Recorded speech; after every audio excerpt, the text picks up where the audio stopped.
Tɛtrɛtɛmfo a wɔwɔ dua nkwanta. Wɔde nkonyasɛm, adehyehyɛm abɛto yɛwura anim ama committee no atena so ahyia mo ama obiara de n'abusuadua ne n'abakɔsɛm abɛto twa. Committee no ne mo ahyia ama moayɛ cross examination ama obiara kyerɛkyerɛ ne nneɛma mu ama obiara bisabisa nsɛm a ɛwɔ so bisa biara. Ama saa nneɛma nyinaa no yɛatwe gu video so.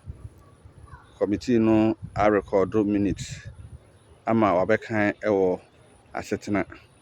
Obiara te deɛ ɛkɔɔ so wɔ committee level no ama committee no akyerɛ n'adwene ɛwɔ deɛ ɛkɔɔ so wɔ ɛyɛ mu nsɛnsɛm no mu. Ebio nananom Kumase Abrempɔn a na ɔwɔ hɔ ne Asanteman amanhene nyinaa akyerɛ wɔn adwene ɛwɔ deɛ committee no ɛyɛ ne ho. Wɔn nyinaa adwene akɔ bɛnkoro mu sɛ akonnwa no enti nkɔba sɛ Ɔsantehene akɔko ntɔkwa ɛwɔ kuro bi so agye kuro no ama wabɔ kuro no na wawie asan afa wɔn a wɔdi kuro no so a wabɔ no sɛ wɔn nsan mmra na ɔnware baako na afei wɔn nsan fa kuro no hyɛ wɔn nsa. Sɛ na nka ɔpɛ sɛ wɔde kuro no hyɛ wɔn ankasa nsa nka no sɛ ɔde wɔn ko yɛ odi wɔn so nkunim no nkɔ wɔn kuro no ansa na wasan kasa wɔn nsan hwɛ kuro no so bi. Nti obiara ne akɔsi baabi korɔ sɛ ɛyɛ ɔhene yere akonnwa na ɔhene yere ne ntumi mfiri fie a ɔbaa a ɔbɛbɔɔyɛ no efiri mu no ebio ɛma ne nyinaa akɔwie prɛko sɛ ɔhene yere fodwobra hɔ ɔno na akonnwa no yɛ ne dea.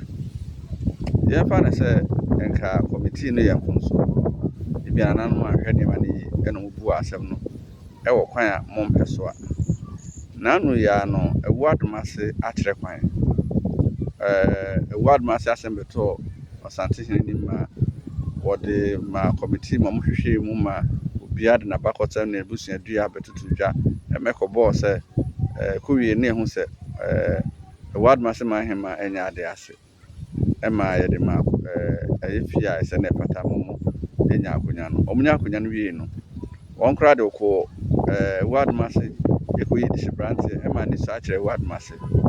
Ɛbaa sɛ na nka ɛwɔ sɛ de ne ba Asantehene no ma ne bi sae no ɔbɛsrɛ da na ɔde bi sae no ɛnum hɔ ɛna nipakuo ahoroɔ bɛyɛ mmiɛnsa sɛ nan ɛkaa sɛ ɔbɔnwo asɛm ne baa no so efisɛ ɔmo wɔ nsɛm ka na ebi mo se ɔmo ne abusuakuo na edi nkunim no yɛ adeɛ ase ɔmo yɛ adeɛ baako a nti ɔsɛ ɔmo ka no bɛka ho ɛna ebinom nso sɛ daabi ɔmo kɔ a ɔmo di nkunim koraa de ɔmo mfiri abusua na ɛwɔ sɛ di adeɛ no na ɔmo mu na ɛyɛ adeɛ ase.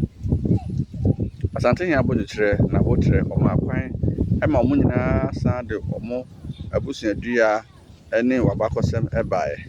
Asantehene tena ase wɔhwɛ nneɛma no nyinaa wie no ɛkɔwie sɛ deɛ odi nkunim no ɔno na ɛsɛ di nkunim.